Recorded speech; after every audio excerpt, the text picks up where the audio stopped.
बच्चों, let's read the question. Question कहता है in the following question the statement 1 is followed by corresponding statement 2. Of the following statements choose the correct one. आपको options दिए हुए हैं. Both statement 1 and 2 are correct and statement 2 is the correct explanation of statement 1. Both statement 1 and statement 2 are correct but statement 2 is not the correct explanation of statement 1. Statement 1 is correct but statement 2 is incorrect. Statement 1 is incorrect but statement 2 is correct. ये चार options दिए हुए हैं. पहली statement है haemoglobin is the red pigment of the blood and contains iron. And दूसरी statement है cyanocobalamin is B12 and contains cobalt.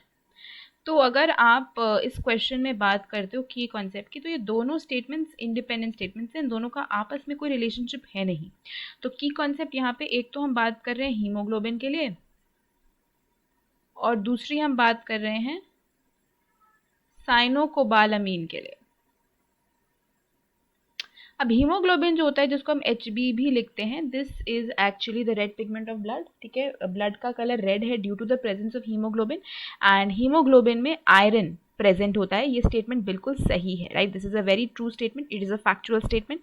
अगली स्टेटमेंट की बात करते हैं. Cyanocobalamin is B12 and contains cobalt. तो ये जो आप स्ट्रक्चर देख रहे हो यहाँ पे, ये साइनोकोबाल अमीन का ही है और इसके नाम से भी पता चल रहा है कोबाल, मतलब इसके अंदर कोबाल्ट तो है.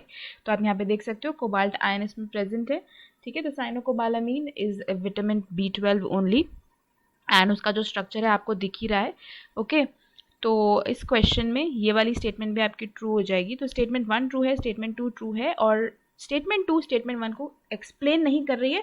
दोनों इंडिपेंडेंटली ट्रू स्टेटमेंट्स हैं, तो इसका करेक्ट आंसर ऑप्शन बी हो जाएगा. तो अगर फाइनल आंसर इस क्वेश्चन का देखें, that is going to be option B. Hope you understood it well. Best of luck.